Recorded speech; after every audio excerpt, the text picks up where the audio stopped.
Hello everyone, welcome back to my channel. ఈరోజు మనం ఇంట్లో సింపుల్గా చికెన్ కర్రీ చేసుకుందాం. ఫస్ట్ కుక్కర్ పెట్టుకొని ఆయిల్ వేసుకొని షాజీరా, లవంగాలు, ఇలాచి, మిరియాలు, ఆనియన్స్ ఇవన్నీ వేసేసుకోవాలి.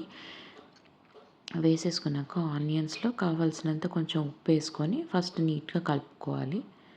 కలుపుకున్న తర్వాత నేను దాంట్లో ఫ్రై అవుతున్నప్పుడే కసూరి మేతి వేసేస్తున్నాను.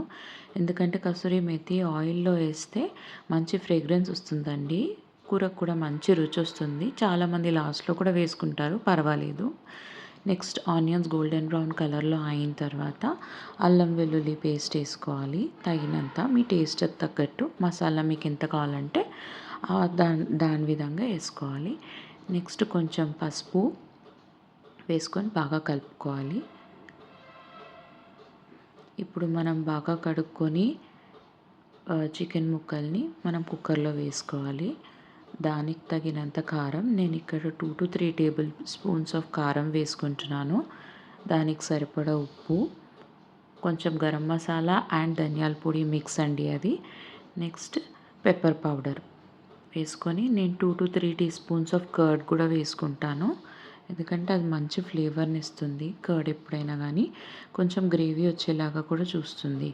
సో మనం ఈ మిశ్రమాన్ని మొత్తం ఒకసారి బాగా కలుపుకోవాలి. కలుపుకొని ఒకవేళ ఆయిల్ కానీ ఉప్పు, కారం ఏమైనా తక్కువ అవుతే ఒకసారి టేస్ట్ చూసుకొని మళ్ళీ వాటిని యాడ్ చేసుకోవాలండి.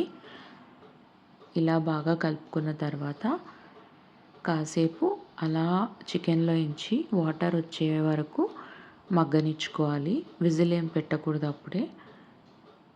జస్ట్ అలా లిడ్తో కవర్ చేసి స్టవ్ మీద ఒక 2 to 3 minutes పెడితే మనకు చికెన్లో నుంచి అంతా వాటర్ వస్తుందండి. ఆయిల్ కూడా ఇలా తేలుతుంది.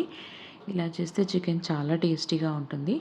చాలామంది కడాయిలో కూడా చికెన్ చేస్తారు, కానీ నేను కుక్కర్లో ప్రిఫర్ చేస్తాను. ఎందుకంటే కుక్కర్లో 2-3 విజిల్స్ పెడితే వచ్చే ఫ్లేవర్ టేస్ట్ వేరే ఉంటుందండి. నాకు అది ఇష్టం. నేను నెక్స్ట్ నిమ్మకాయ పిండుకుంటున్నాను కొంచెం పుల్లటి టేస్ట్ కోసం. మంచి ట్యాంగీ టేస్ట్తో కూర చాలా టేస్టీగా ఉంటుంది. ఒకసారి చికెన్ అలా కలిపేసుకొని మనం కావాల్సినంత వాటర్ వేసేసుకొని ఇంకా నెక్స్ట్ విజిల్ పెట్టుకోవడమేనండి.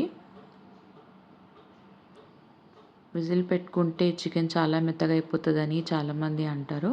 ఏమీ అవ్వదండి. నేను ప్రతిసారి చికెన్ ఇలాగే చేస్తాను. ఒక 2 to 3 విజిల్స్ అలా పెట్టేసి వదిలేస్తే అది చాలా బాగా మగ్గిపోతుంది. కూర టేస్ట్ కూడా చాలా బాగుంటుంది. మ్యాక్సిమం 2 to 3 విజిల్స్ పెడితే సరిపోతుందండి.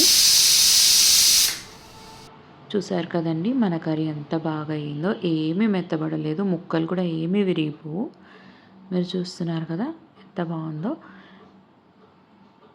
ఇదండి మన ఇవాల్టి recipe, chicken curry with bagara rice, పెరుగు. Thank you.